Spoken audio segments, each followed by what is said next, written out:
He's Michael Carter-Williams. She's Mandy Carter-Zegarowski. They are two parts of Boston women's basketball partners, and they're part of the group hoping to bring the WNBA to Boston. Guys, thank you so much for joining the show. Michael, I want to start with you, man. Where did this vision, where did this dream all start of bringing an expansion franchise in the WNBA to Boston? Over some good Thanksgiving food. We were just kind of just sitting there talking, my mom and I, and we were just saying how great it would be for, Boston to have a WNBA team. We were first like, I can't believe they don't have a WNBA team, right? You talk about like rivalries and sports and like, there's no bigger place than Boston when you're talking about, rivalries, Lakers, Celtics, Red Sox, Yankees, right? So, for a league to not have a Boston team, I think is, we were kind of surprised that they didn't. And Mandy, when Michael brings this conversation to you, what went through your mind? Were you like, oh, okay? Or were you intrigued of like, all right, I want to be a part of this. I want to make it happen? I think at first we were kind of just talking casually about it. And, my husband, Zach, got a little bit involved too. And he was pretty excited about it. And so once they, I think we talked to another Bob about it a little bit. And once, we talked to Bob and someone from the outside, because we're always talking hoop in our house. So, and Bob kind of was like, hey, that this could really, be something. We kind of started to really put things in motion. I love that you guys started talking about all of this and brainstorming over Thanksgiving. I don't think there's a better way to start cranking out some details. But more importantly, what made you feel like now is the time? Timing is everything. We're getting a lot more exposure when it comes to the WNBA. So what made it feel like, hey, let's throw our hat in the rink now? Go ahead, Mom. Well, I think the expansion, the ideas that we were hearing about the WNBA expanding, it was like, okay, well, if they're looking at having, more teams in the league, maybe this is the time that we start to really look into it. Whether it happens or not, let's inquire. Let's get some answers to questions on timing and really just collect, information on it. And how did that next step come along? Oh, Michael, go ahead. Yeah. No. I was going to say, too, I mean, if you look at the landscape of the WNBA and the new players coming into the league and just the popularity overall, we were like, man, what better time is now? I mean, obviously, 5 years ago, if you fast forward to now, then you could be like, oh, 5 years ago was the perfect time because everything exploded. But, no one knew that, right? The Caitlin Clark effect and that trickling down to other great, female athletes getting recognized in the W. It was just, it was kind of the perfect storm in a way. And you guys, you've been part of the institution that is basketball in Massachusetts. Like Michael, obviously you grew up, went to high school, did your prep time in Rhode Island. But when I first interviewed you, you told me about your mom and your dad, how they're lifetime coaches. They still put so much into the game. What does it mean to you guys to be a part of something like this, just putting this group together and taking that first step to bring professional basketball, women's basketball to Boston? When, Mandy, I know you are so hands-on with the MCW Stars and youth hoops and, of course, just basketball overall. So, Mandy, what does it mean to you to, go from that first step of that dream conversation at Thanksgiving to now get to this point where it feels real and it's not just you two having this convo, it's all of the Boston area now? It feels pretty amazing. I've always said if it doesn't happen right away, just this process and being able to talk about it, the conversation itself is exciting. Everyone, it's contagious. The parents and families in our program that have read about it so far are really excited. People in the community are stopping me now, just asking questions about it, and really excited about the idea that this could actually really, happen. And right now it feels a little bit surreal. It all moved pretty fast. But we are just super excited overall about it. Oh, I'm sure Boston would be completely elated. I mean, I'm new to the Massachusetts area, but I have heard since birth how much this is a sports town. I do have to ask about how the partnerships will come into play here because Donnie Wahlberg is a name being kicked around that you guys would get things going with. So how did this collaboration come about and the conversation start with Donnie? A guy named Greg, he's a part of our team, has a connection with Donnie and Mark. So he reached out to Donnie and told him just about our ideas.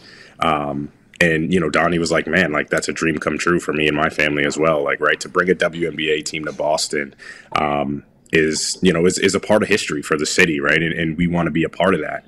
I think, just everyone that we have spoken to thus far about it and the steps that we've taken to even get to the point that we're at is pretty amazing. Yeah, you guys, you have the city, you have the investors, the leaders.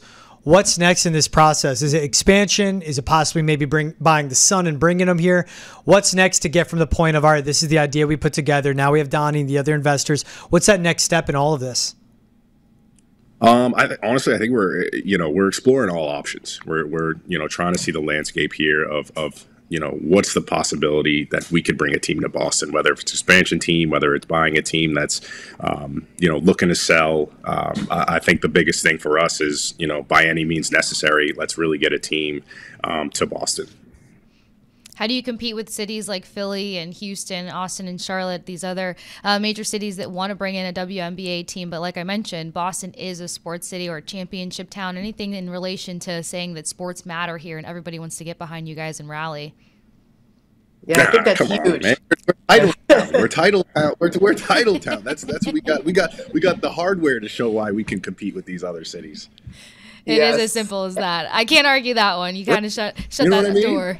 Yeah. We have the hardware. I mean, we have the fans, we have the community. Our fans are, they are no joke. I was more afraid for Michael to come play in Boston as against the Celtics than when I was in any other city, because the crowd, they don't care where you're from at that time of the game. It was all about the Celtics. So these fans they're amazing, so, and just the community that we have an opportunity to get involved in the community. Basketball's meant so much to our family. It's been our family time. It's been our quality time.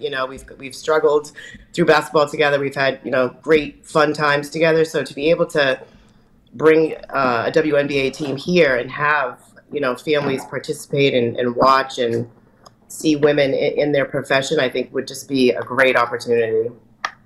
Yeah, it's as simple of, if you're playing for Boston, they don't care where you're from. You wear the jersey with that city on it, and that's what makes the city so great. We've seen when the PWHL launched, and Boston was one of the original cities to have a team, sold out arena right away, everyone rallying around that team.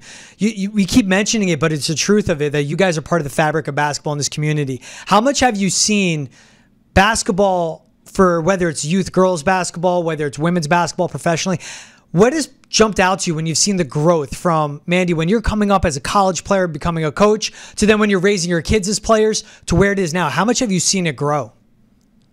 Oh, it's grown so much. It's really, for me, I don't really remember going to many college games, and it just wasn't as big. For your birthday, you were hoping for Celtics tickets. There wasn't really a thought of watching, women play basketball, and to have what's going on right now it really is unbelievable. It's so much fun, and it's bringing so many more young girls out to play basketball and stay active, which is great. I think the recipe is they're starting to illuminate and magnify the attention in college. I mean, right now we're talking a lot about UCLA basketball and like USC women's basketball. UConn's not the only topic of discussion. So it's starting in college and translating to the WNBA just helps and goes back to Mike and your point of like the timing of this. How's the support felt? Because I'm seeing a number of names that are just supporting this and wanting to get behind you guys to have a team take place in Boston. I mean, Joe Mazzulla is another one that said this is a sports town and this is only going to add, as you mentioned, to the community, to what this sports town and title town, as Mike said, is going to mean. So what's been the biggest surprise in terms of the support? Yeah, I mean, I think like I said before, like any meeting that we've been on to kind of present of what we're trying to do, it's like, I've never been a part of so many business meetings where you just bat 100%. Like everyone wants to be involved. Everyone wants to participate in any way possible. Like the love that we're getting and not only from, whoever's, involved with business wise, but even people who aren't, right? I've gotten so many messages on Instagram, people texting me, hey, whatever you need, I'd love to be involved. I'd love to help. Just the support overall. I feel like honestly, I feel like it's just the beginning, right? Like in my mind, I feel like we're going to get a team to Boston. And, when that does happen, I feel like it's really going to explode. I got to ask, do you guys have that goal year in mind? I know that Golden State's going to get a team. Seattle and Portland are next up for the WNBA. But down the road, is there a goal year that you're at least putting out there? No, there's no really year in mind. I mean, obviously, just by nature, we want it to be as fast as possible. So, there's no goal date in mind, but the quicker the better. I'm trying to talk. I'm trying to talk here without giving too much away. Yeah. Well, and I think more importantly, we want to do it right. We want we want WNBA players to feel like professionals. We want things set up. We want, the right people and the right organizations to make sure that everything is in place when it happens. And I love that. No, I was going to say that's a good point, right? A lot of our focus has been on, I played in the NBA for 9 years, right? And we've known that the W doesn't get treated the same as the NBA, and it probably won't for a period of time, which is great. But the goal is to, get these women, what they deserve. They're professional athletes, right? They should have the best treatment. They should have the best facilities. They should, everything should be top notch. And I think from my experience in playing in the NBA for 9 years, I've experienced that. So I know what that looks like. I know what it is to walk into work every day and to know that I have that support for whatever I need, whether it's injuries, whether I want to improve on something, right? Or I need to, even recovery stuff. I think it's super important that we establish Boston as, if you want to come play in Boston, you're going to receive, the best of the best. Yeah, and I think that's huge. I love that you point that out. The A of we're not going to rush it. We're going to do it right. Do it right or don't do it at all. And then, Mike, you bring that perspective, a guy that has played at every level. For Mandy and Mike, both of you guys, Mandy, I'll start with you. What does it feel like now to go from that part of you were a player, you were a coach, now it's governor, it's investor, right? It's being the one that calls the shots, makes these big decisions. How much has your past experience helped you now when you're fielding those questions in meeting rooms and even when you're coming up with a vision for what this team can be, Mandy? It's everything, to start as, I started out coaching kindergarten through third graders and just getting to know youth in general and the impact that professional athletes have on youth and what an opportunity they have to have that impact. And then, to work grassroots for many, many years to now put now I'm in a position where we're trying to be able to have that whole outlook and understanding of what, fans and community and investors and, everybody really governing it, just what they're looking for and to ask the right questions and to be able to have an understanding of all of it because of my past experience has been really beneficial. I'm stacking off of that question because it's tremendous to be able to wear so many different hats and carry so many different perspectives. And I think in professional sports, there's a lot of comparisons to old school and new school. So now kind of coming in from an investor and kind of ownership approach, what's something that you would want to see change in basketball from the time that you first started out in it to now the role that you would play in it? Well, I think a lot has changed, and I think that's been unbelievable. I think this isn't just about, young girls watching the WNBA. I think young boys are, I think teen boys are, I think, men are interested in watching and the equality that Michael was talking about earlier. I think that is going to be a consistent goal that we try to bring here to Boston and hopefully be a part of just seeing that across the board everywhere. And what's it feel like now to, for Mandy and for Mike, both of you guys, this is also, you guys are both part of Boston Women's Basketball Partners. But Mandy, you're Mike's mom. Mike, you were coached by Mandy, raised by her. What does it feel like to go through this journey together with both of you guys where basketball has led to so many opportunities for you two, and now together you're going to possibly open up so many opportunities for professional women's basketball players in Boston? As weird as it sounds and as humble as I'm saying this, it almost feels like par of the course for, my family and how we grew up. All my brothers and sisters, we played Division I basketball. Basketball has been our thing in our household. We watch games Thursday, Friday, Saturday, Sunday, whatever game's on. It's been a thing for our family, since I was born. So it feels like, we started an AAU program, MCW Stars. We were really successful, and still continuing to do so. And then, when the idea of the WNBA came upon us, it started off with an idea, like we said, and then, it kind of came into fruition and kind of came pretty real. And, it feels right. It just feels like, something that we can do. It's something that, we just didn't start being fans of women's basketball or the WNBA, right? We have a long history of being in females, in girls basketball, from third graders to, high schoolers. So it just feels like we belong in, where we are. Absolutely. I'm going to throw a hypothetical at both of you guys. Say that the team was established and it was situated right here, right now. Who are some top players that you would just love to represent Boston? And the W or in the WNBA? Or in Ooh, that's a good question. They're already in the WNBA. Hey, go with the college prospects. Yeah. Like, I wouldn't hate Juju Watkins hooping in Boston I right was now. going to say, yeah, Juju. I was gonna say, yeah, Juju would be great. I mean, you choose any one of them from Notre Dame. They're hooping right now. Like they're killing. They are. There's so many great players out there. We'd be lucky to have, honestly, any one of them. We'd be lucky to have a team. I know whoever's putting on the jersey, they're going to see our passion and wanting to win and bring a championship to Boston. So, I know we're going to get the best out of these women, and I think it's going to be an exciting moment. And Mandy, how important is it for you to be a part of these business meetings? If Asia Wilson wants to come through and play, okay. For us, we'd be happy. I knew there was a name somewhere in the mix. We'd be happy with that. I wouldn't mind. It wouldn't hurt. Hey, league MVP, one of the best players in all of hoops right now. Come on. I like that.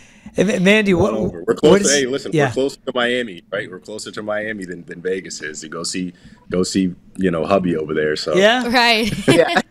Direct flights, Boston to Miami. Those are routine. Those are daily Boston, too. Miami, it's quick. It's not Vegas. And how important is it the players like the Angel Reeses, the Caitlin Clarks, right? The Arike Ogunbowales too, like these superstars that are in this league right now. How important is that for this league to continue to grow and flourish? So when expansion franchise conversations come up, it doesn't sound crazy. Like 3 teams are going to be added in the next 2 years, and it's par for the course because thank you to the superstars that continue to play so well, elevate the game, and put it in such a big spotlight. Yeah, there's a lot of good players out there. A lot. I don't think that there's going to be a problem rostering, competitively at all. Someone wants to be the queen of Boston, right? Yeah. Somebody's got to be. Yeah. Oh, yes. No. They're going to make history. They're going to make history here. So, first team. Exciting. Oh, me. What did you guys make of the Unrivaled series? Because now we're talking about superstars. I would love to pick your brains and get your thoughts on kind of how that played out and it being, placed within the season and off season as it was. I think it's great. It's been great. No, I thought it's been great, right? To watch the Unrivaled, how the format is, playing the one-on-one games, playing the 3-on-3, all that stuff it's been really, really awesome. And I think you talk about, you can have that. You talk about, giving women, kind of what they deserve. And, as far as I heard from Unrivaled, right, everything is top notch. They're treated very, very well. Where they're staying is great. So to me, it's been awesome, right? It's a different perspective on basketball. It's something new. It's creative. I've loved it. Yeah, it's keeping everyone engaged. It used to be the season's over. A lot of the players go overseas. We don't see them, hear about them or anything. So it's keeping. I think it's great because now, we're continuing to see, the professional players play. And it's a competition for the W. Yeah. No, I was going to say it is, but it's also trend setting, right? Like, we're floating around with the NBA playing one-on-one during the All-Star game, right? Like, it's not easy to go out there and play, one-on-one, 2-on-2, 3-on-3 in front of, a lot of people, right? With the world watching, right? It takes some guts to get out there and say, okay, I got to have ultimate faith in my skills. In a 5-on-5 game, you can hide a little bit. You can stand in the corner. You can, there's no hiding in one-on-one. So it shows the courage, like, to go out there and be like, I'm going to show off my skills. Yeah, and if it continues to push the WNBA to get better, basketball to get better, we're all for it. You guys are going to make basketball better by getting this group together. Bring that team, the professional WNBA team, to Boston. He's Michael Carter-Williams. She's Mandy Carter-Zegarowski. They're part of Boston Women's Basketball Partners. I appreciate you guys taking some time and hopping on the chat. Thank you so much for all you're doing for sports, especially here in Boston. Thank you so much for having us. Really appreciate it.